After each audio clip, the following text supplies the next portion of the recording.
So thank you all for joining us. My name is Lacey Ballinger. I'm the Director of Collections and Exhibits here at the Tallahassee Museum.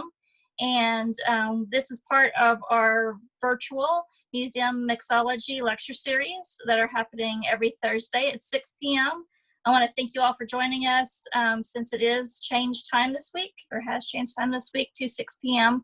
The purpose of this series is to provide a variety of unique happy hour experiences, including cocktails and crime, sipping with science, and a toast to history. Obviously, this week is a toast to history since we're going to be talking about George Washington and his inoculating the troops.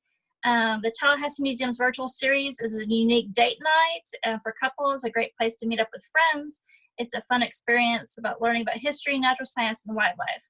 Today's speaker is Dr. Joseph Stoltz. He's the director of George Washington Leadership Institute at Mount Vernon.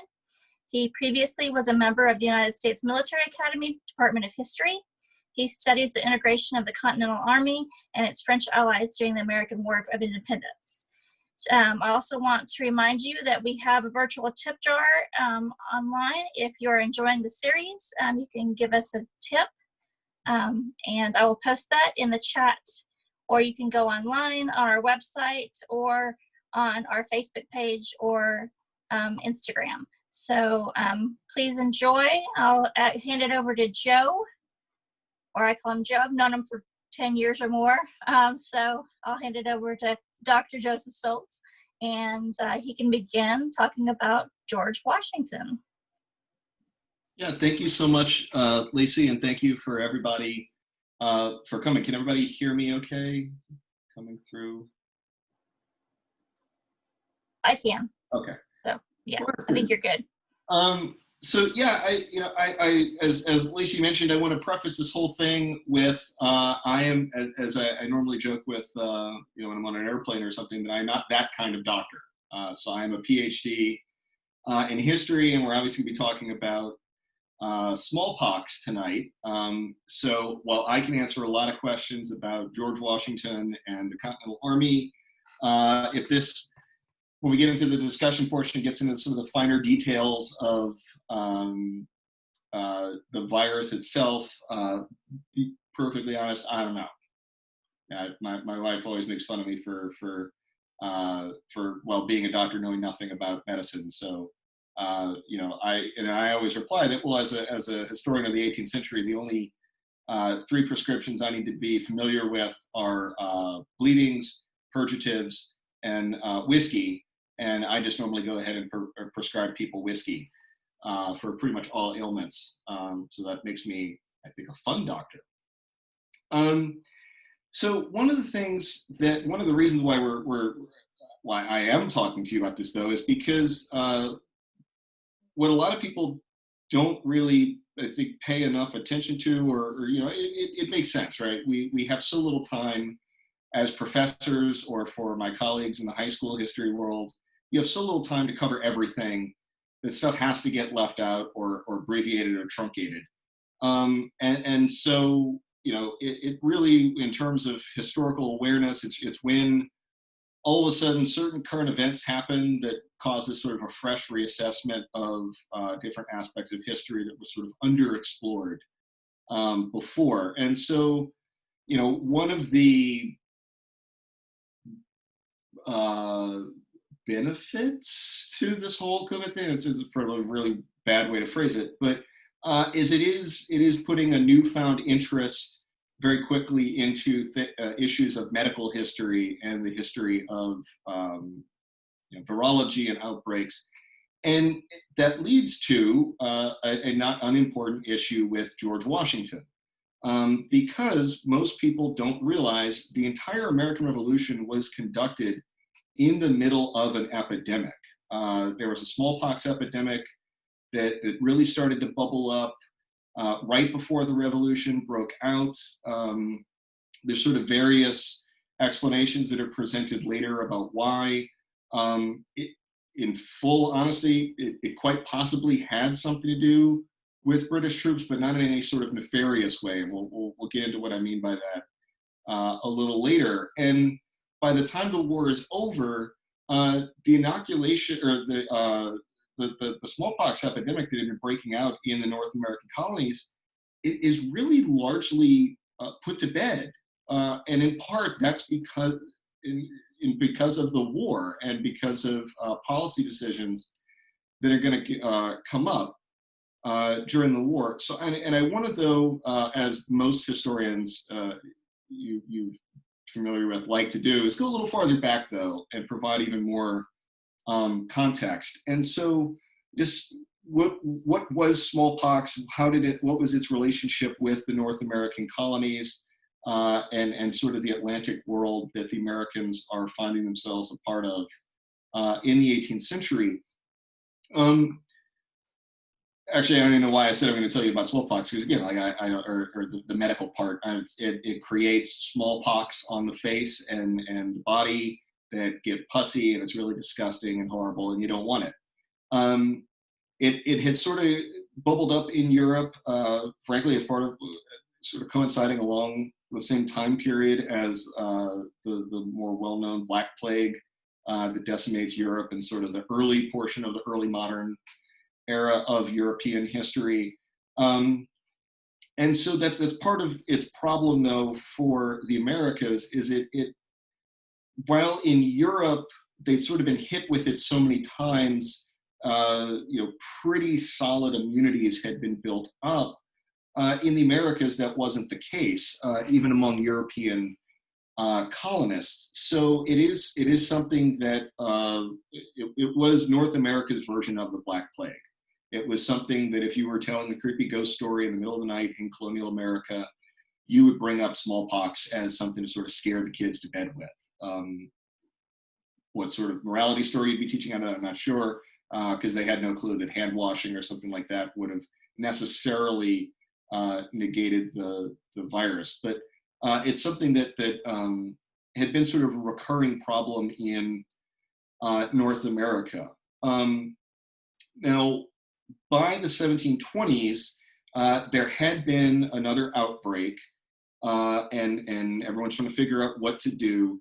And this really creates one of the first public health controversies in what's going to eventually become the United States. So one of the big public health controversies in colonial America, because there started to be rumors, some scientific studies of a process that could help people avoid sort of the worst aspects of the virus, what today we would call inoculation. By the 1720s, it's sort of inoculation sort of finding its way into the Americas through sort of two strains. One is the more sort of, I guess you'd say, academic strain.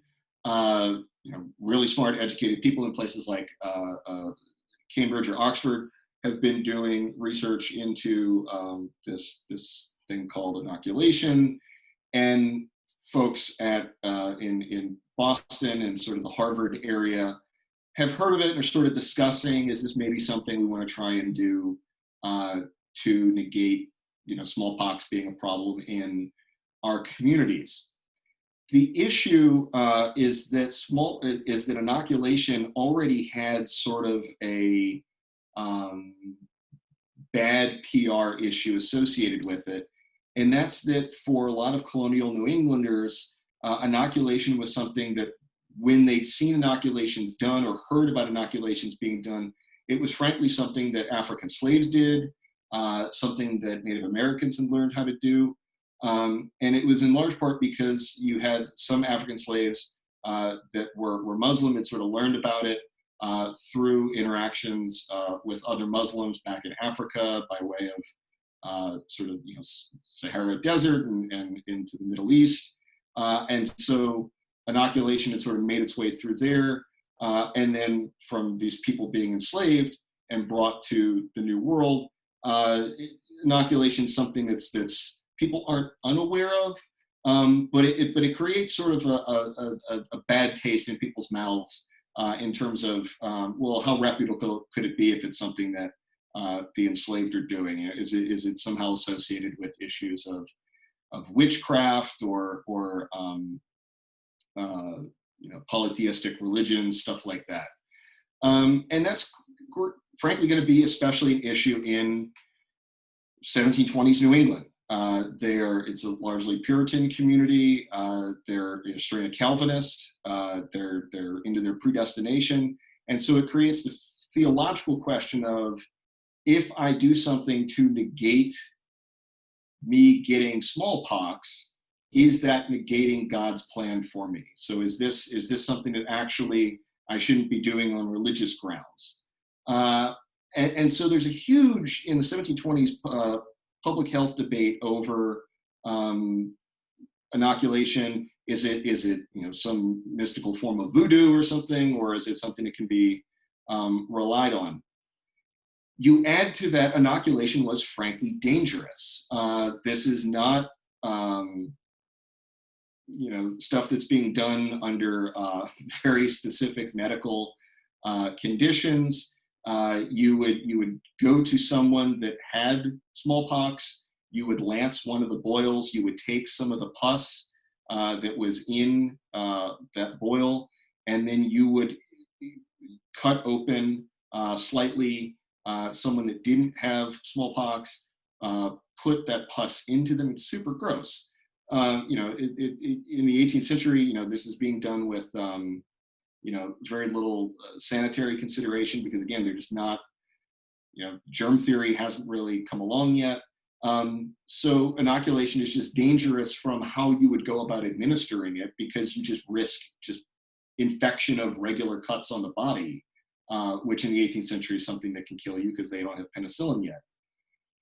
On top of that, though, is that while the inoculation will, in theory, if you survive the sort of much lower risk portion of the virus, right, you're normally looking at about 12 days of frankly not feeling very well and feeling quite bad. Not as bad as if you had the full strength version of the virus, mind you. It's probably not going to kill you, but it's not a pleasant experience. The issue is that on the backside of that, you're still probably asymptomatically contagious for about 2 weeks. So you might be feeling better, great, the inoculation ran its course, I'm all good.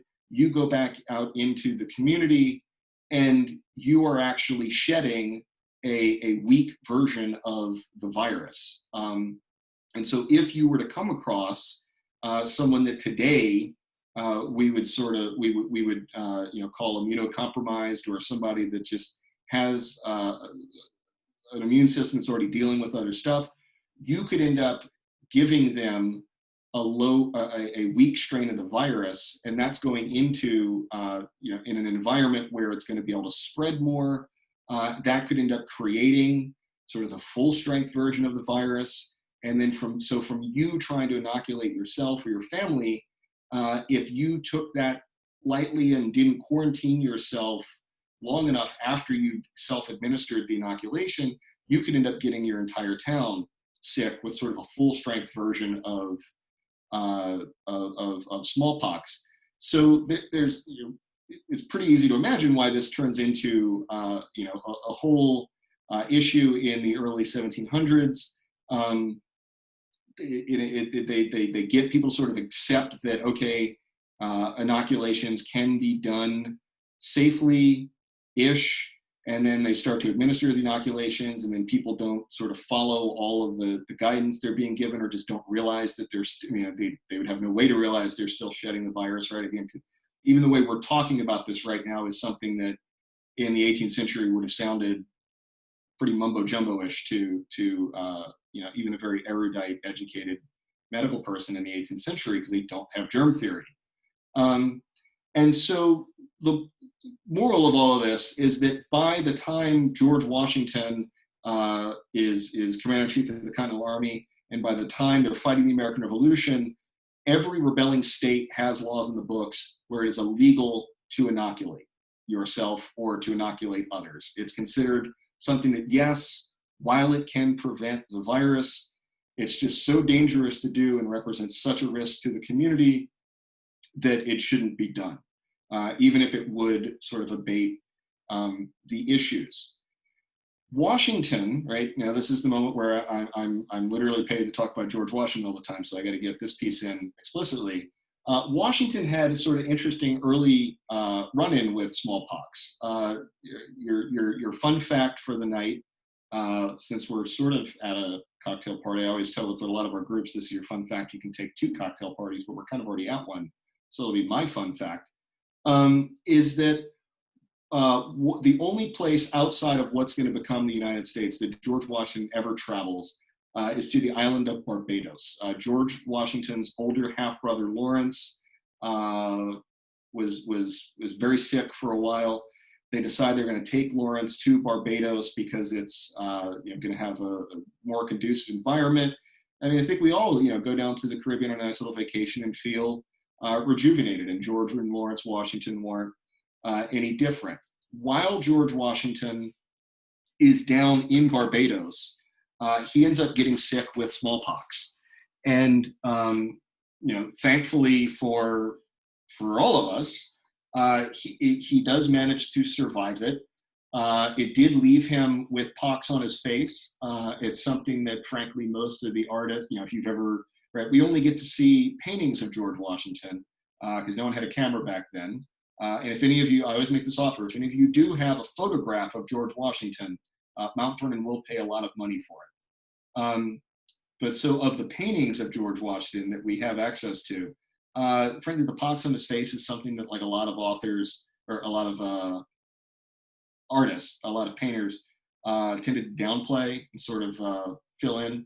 It's something he was a little self-conscious of, not as self-conscious as the teeth issues he had, but the pox were something else that kind of bothered him at times. And so Washington was immune to smallpox once he got the virus at sort of full strength, the normal way. He couldn't get it anymore, and so for Washington, it's something that he knew, personally, how horrible it was to get this disease, even if he did manage to survive it. And so it's something he had sort of very personal experience with. You may have heard the famous Parson Weems fib that George Washington could not tell a lie. George Washington could tell lies. He would do it when it was appropriate. And we know he did on numerous occasions. And smallpox actually involves one of those as well, because Washington worried about the disease. He didn't want to see his family members get this. And so Jack Custis, who was George Washington's adopted son, right? So one of Martha Washington's children from her first marriage. George Washington had Jack Custis inoculated in Baltimore in 1771. Martha was aware that George had, was thinking about this. It's something they had discussed. Martha said she wasn't really a fan of the idea because, again, the inoculations, even under controlled conditions, could be very dangerous. Washington takes Jack Custis to Baltimore in 1771.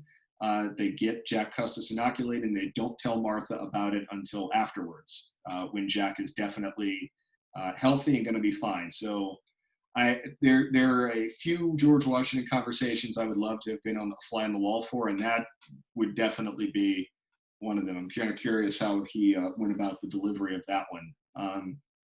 So I have really good news, and then some news you're not going to like so much. So the war. Washington is always kind of worried about what would happen with smallpox and the army, and it's especially concerned because while they didn't understand the full causation of a lot of medical issues we're aware of today, they could still pay enough attention to different things that correlated. And so, if you had a town and a portion of the town, people were incredibly packed together and things were just really dirty and the water wasn't very sanitary and, folks are just not bathing or cleaning themselves a lot. And the refuse is near where they're drawing their water sources from. They notice people get sick. And they notice that, that can lead to, that if you're already having an outbreak of something like smallpox, you want to especially worry about those areas, because those are places that are going to be in sort of ill health to begin with. And so you're going to want to pay attention to those when you're dealing with what we would now call an epidemic. The problem for Washington is that the environment that frankly makes viruses and diseases travel the most is almost exactly the same environment that the Continental Army is going to experience most of the time, unless you can actually get soldiers to really keep on top of themselves with their personal hygiene and with their laundry. It's an environment that is rampant for disease. In fact, it's not until really World War One. If you want to see stuff that's really depressing, go look up U.S. military casualties in the various wars the U.S. has participated in, and until you get to World War One, the number one cause of death is not anything having to do with combat. It's just being in a military camp in the 18th and 19th century was an extraordinarily risky proposition, because people are just in such close contact with each other, and it's just so hard to keep things clean. And again, while they didn't know why it was doing that, they were paying attention enough to see there's correlation between those two things. And so throughout the first year of the war, I mean, the number of times George Washington is writing letters to his troops, imploring them, please wash your clothes, please clean up after yourselves, please actually cook your food all the way through, is just, I think it's something that a lot of us would be really surprised to see. And that's sort of a twofold problem there. One is that just sometimes people are lazy, and sometimes soldiers, bless their heart, just they've got a lot of other stuff going on, and maybe cleaning your equipment and taking a bath in the creek that day when it's the middle of winter, it's just not something you're really motivated to do.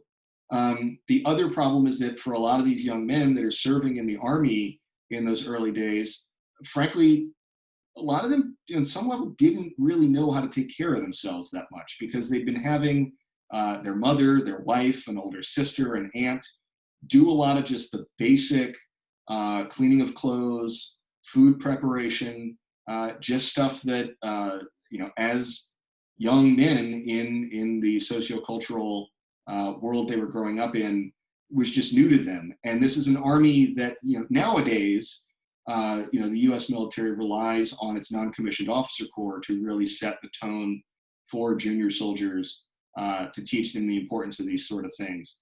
But you have to remember, right, when the American Revolution breaks out, Washington doesn't have any long service non-commissioned officers. They're essentially running a pickup game every time. The commission, the enlistments only lasted for at most 365 days.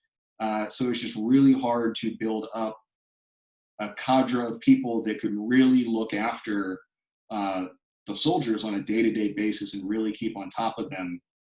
And so that's something that early on Washington is having to try is spending an inordinate amount of time just trying to keep his army healthy and alive, much less trying to figure out how to maneuver it against the British to try and maintain or try and get some sort of operational military success.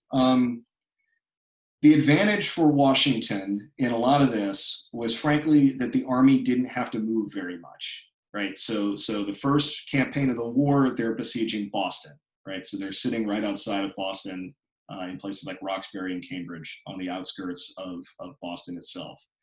By 1776, Washington's army is largely centered on New York City. And so again, they're fighting a defensive battle. They more or less get to choose the time they want to move. Even if they decide they're going to retreat, they normally get the option of more or less deciding when exactly to do that. They're not having to move around that much. So Washington's got sort of an advantage there. That advantage is not shared by a different army that the Americans have, and that's the army that was operating in northern New York under command of a guy named Horatio Gates, who, it wasn't Gates at first, but unimportant at the moment, that is tasked with invading Canada, right? So this is an army that has to go from basically Saratoga, New York, to Montreal, to Quebec, on foot, overland. They have to go somewhere. So they are not going to be able to make sure that their camps are cleaned every day, because every night they're going to be in, fairly new camp. They are going to be exposing themselves to a lot of different populations along that route of march. For Washington, his army, once they're in the New York City area or once they're in Boston, pretty much everyone they're going to run into is already there. For that army under General Montgomery, that was his name, under Montgomery, they're going to go north. They're running into all sorts of people on the way that in the middle of an epidemic is not necessarily what you want to do, but there's a war on, so they have to go north. That army is going to be heavily exposed to smallpox. And so throughout 1776, if you've ever studied the 1776 campaign in Canada or want to read something really depressing, look into it. But I mean, it is just a Greek tragedy of this army just slowly, literally dying because they're just getting sicker and sicker. And then the troops that you need to care for the troops that are sick are being pulled from the front lines, and then those troops are getting sick. And so the army becomes what nowadays we would call combat ineffective, and it's just struggling to just stay in one place and try and just recover. And so it goes very, very poorly for them. That's a problem for Washington because, one, he's commander-in-chief of the military. He doesn't want to see something like this happen. But the issue is that setback occurs right around the time of something that we normally think of with the American Revolution as something really good, which is the Trenton and Princeton campaign. So for those that it's maybe been a little while since you've read about it or seen anything about it, this is as Washington's army is retreating out of New York. They're going to go down through New Jersey, essentially get, question of are they going to retreat all the way across the Delaware River and into Pennsylvania to protect Philadelphia and protect the Congress.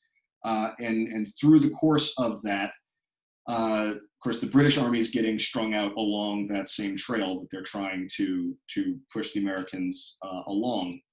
And Washington will, over the course of 10 days, launch a series of raids against British positions at Trenton twice, and then Princeton, and then get his army into the highlands of northern New Jersey, not terribly far, in Monmouth, New Jersey, not terribly far from what's now West Point, if that helps anybody's sense of geography.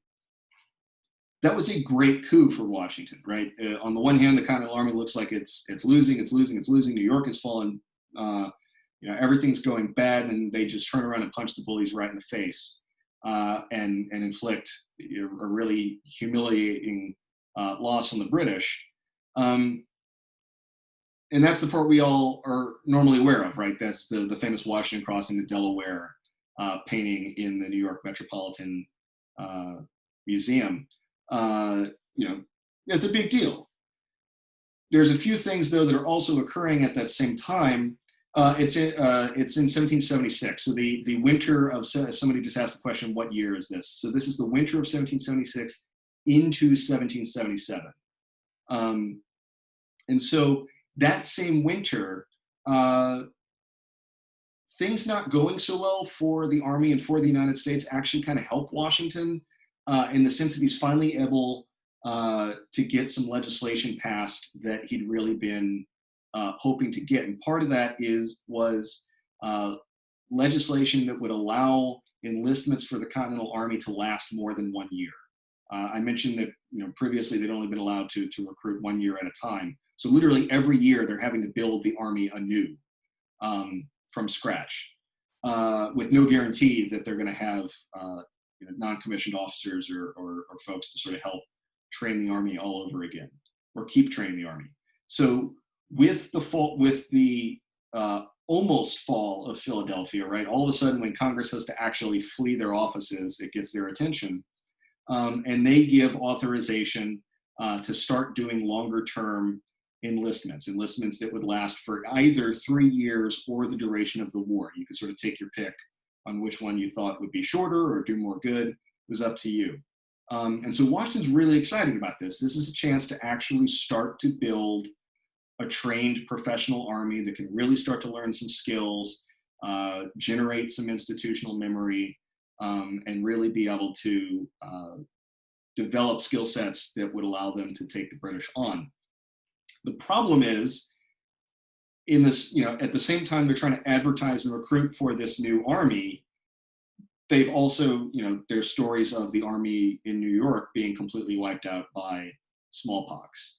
And it's really becoming clear that this thing's starting to reach epidemic, what we would call today epidemic standpoints.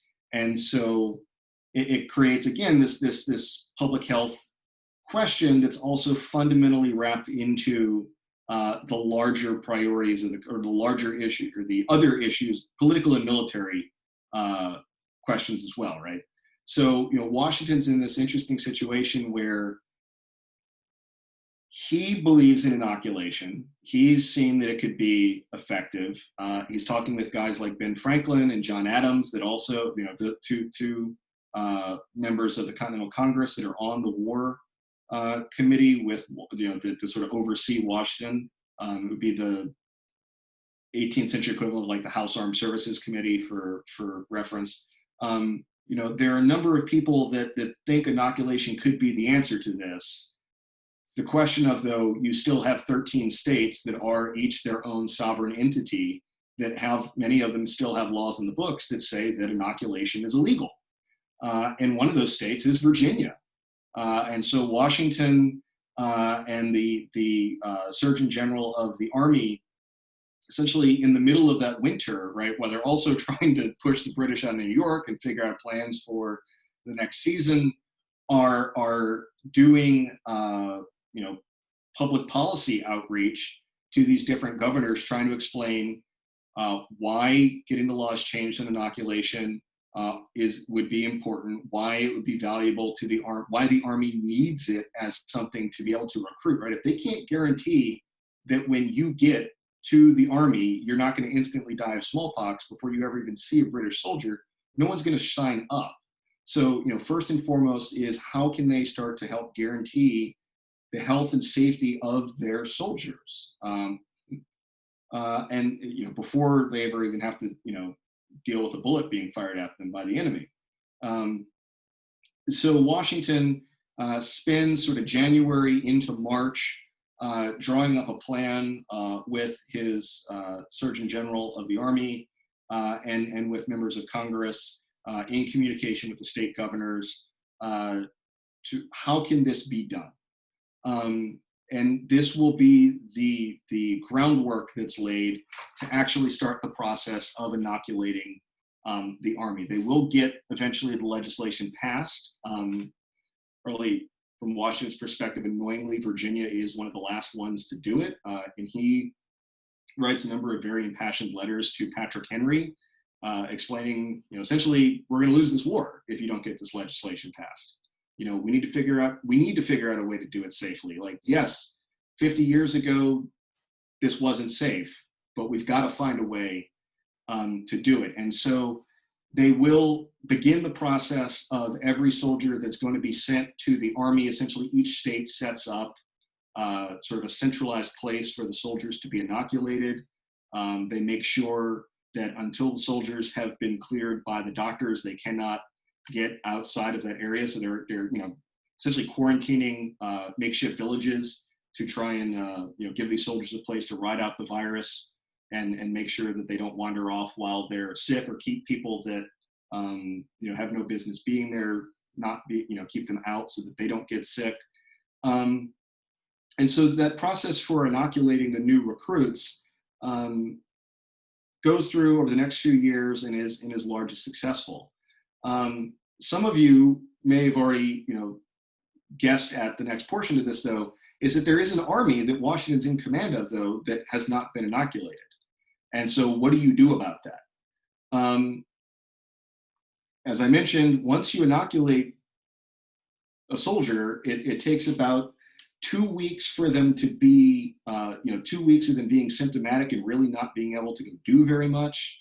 And then we know that they sort of learned from experience that it would take about 2 weeks after that for them to not be a danger to anybody else. So that's a full month that those soldiers would not be available to fight the British. Now, fortunately, this is all taking place in winter in sort of upstate New York, New Jersey. So that's just not a time, they're not really expecting the British to come tearing out of New York City and try and attack Washington's camp.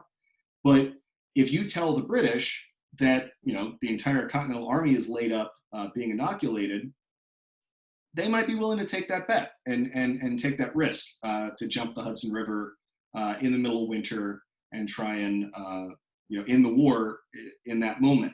And so it is, there's a lot of things that, in terms of spying, that the Continental Army in sort of popular culture now is really famous for. Things like the Culper Ring. If anybody's seen the TV show Turn, they make a big deal about this. But I would argue to you, in terms of intelligence, and one of the most important parts of military intelligence is counterintelligence. And one of the best coups, probably one of the most important things in terms of intelligence the Continental Army did throughout the war, was keep the inoculation of the army in Monmouth, New Jersey a secret. Because if the British had learned that, they frankly could have jumped the river, marched right up the hills into northern New Jersey, and quite literally killed the Americans in their beds. And there's not a whole lot that the American Army could have done about it. They did take precautionary measures, like only doing, because it's something they want to get done quickly, but you also can't have everyone do it at the same time. So they did sort of rotate units in. So, okay, we know X unit is going to be sick for a wide period of time, and everybody else can sort of pull security and guard them. And so they did try and rotate everybody through as quickly as possible, but it is something to manage the risk. They did want to accomplish as quick as they could, though, because also the longer it takes, the harder it's going to be to keep that secret. So what is the legacy of all of this? Well, it's sort of interesting in the sense of, frankly, once the states see that the Army is able to do this safely and sort of see the model set up by, you wouldn't call it the federal government yet, so we'll just stick with the Army, that this is something that could be done safely, it really builds public confidence in the inoculations. And so that by the time the war ends, there really isn't a smallpox problem in at that point, what is the United States, because the Army and some of the public policy decisions that are made, public health policy decisions that are made pretty early in the war, frankly, in addition to ending the war, or successfully ending the war for the Americans,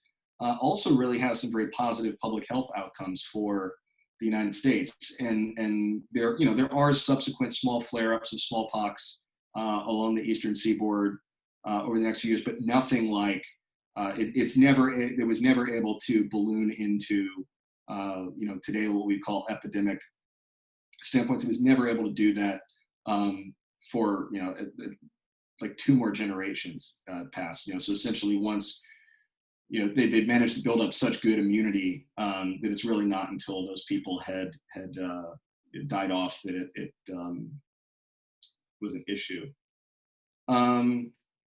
I know that was very quick and very rapid fire, but if anybody has questions, I'd love to take them. Whether it's about smallpox specifically, or just sort of George in the war. How many were inoculated? So anyone that came near the Army would have had to be inoculated. So this is one of the other weird things that a lot of people are sort of underestimate. A lot of, like, roughly basically 1/3 of the male population or white male population of the rebelling colonies ended up in the Army or in the militia.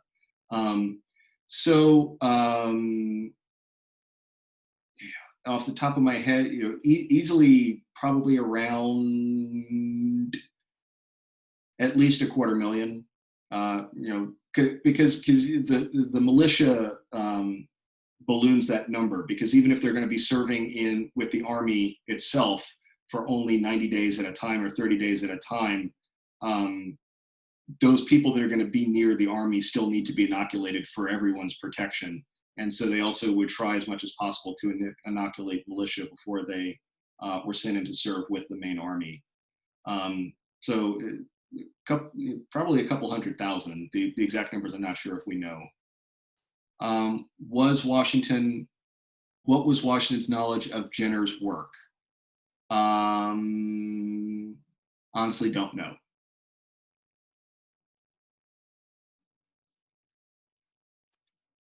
Any other questions?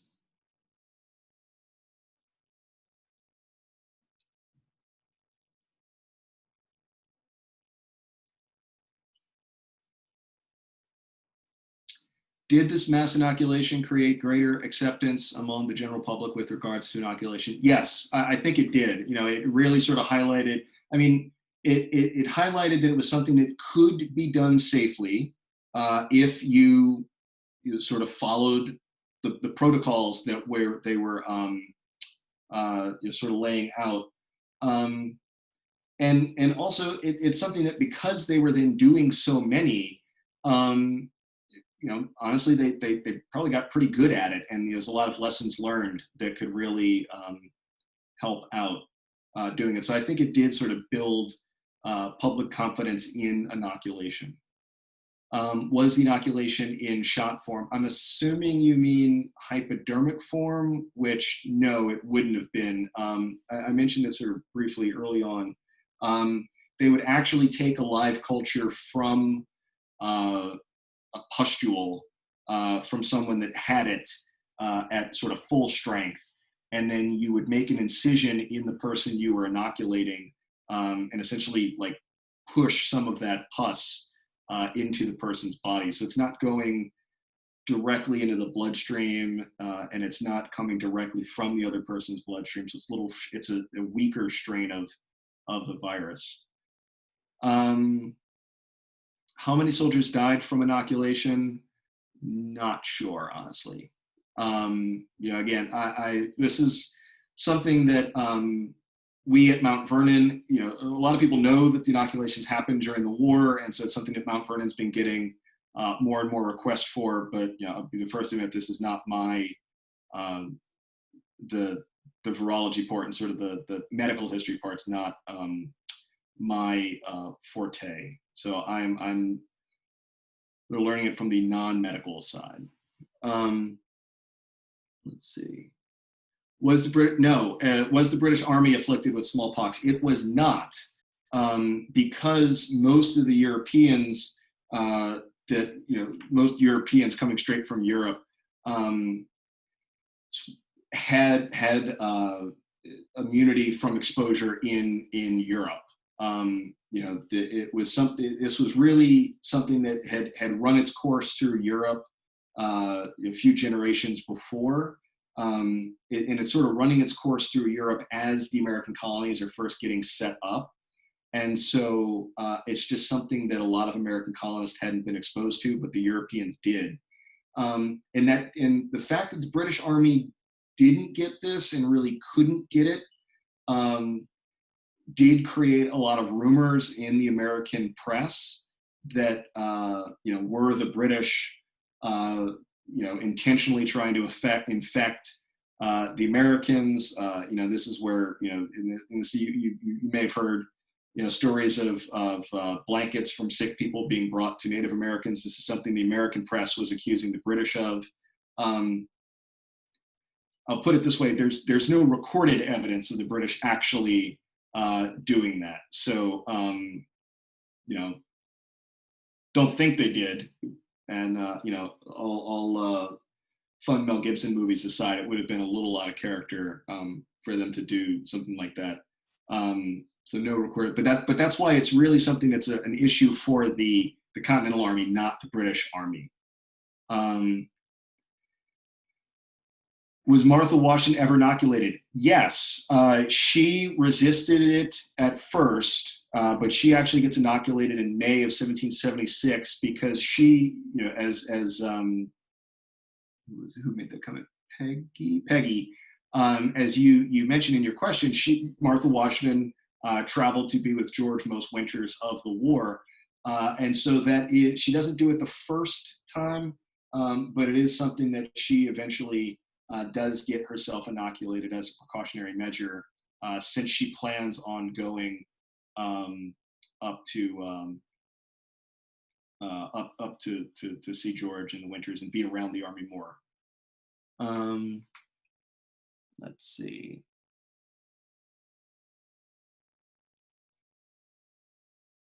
Yeah, somebody mentions about the John Adams movie. If you want to see how the process actually worked, if you can pull up, if you have HBO, or I'm sure you could probably find it on YouTube. Actually, I know it at least used to be on YouTube because I used to show my students. You can see the scene in John Adams where they show the Adams family, the John Adams family, not the Ghost family. They show John Adams' family getting inoculated, and they do a good job of depicting the process. Let's see. Was the Continental Congress ravaged by smallpox? No. The Congress didn't. They probably. I don't know this one offhand, but I would suspect that a number of them, like Franklin had gotten inoculated prior. Adams gets his family inoculated. So even though it was illegal in a lot of the states early in the war, a lot of folks still went ahead and did it. Right? People still break the law. And so Congress was never sort of ordered to be inoculated as a protective measure, but a lot of them just personally did it. Were there any gender differences with regards to inoculation? Was it more socially acceptable for men to be inoculated? Were there gender differences in terms of the medical outcomes for the inoculation? I don't know. In terms of socially acceptable, I don't know. I mean, I suspect it probably was something that most men would have done first, just because normally they're going to be the one in that time period. They're going to be the ones going out. But I mean, we see some very high-profile women getting inoculated just because they're for the protection of their families or whatever. So I honestly don't know. Any other questions?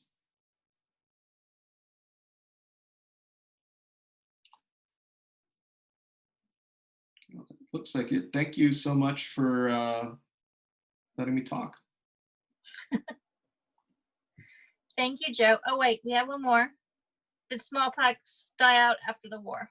It did not. So it was a recurring, it does come up every now and then throughout the rest of the 19th century. I think the last big outbreak is in like 1901. But it does come up every now and then.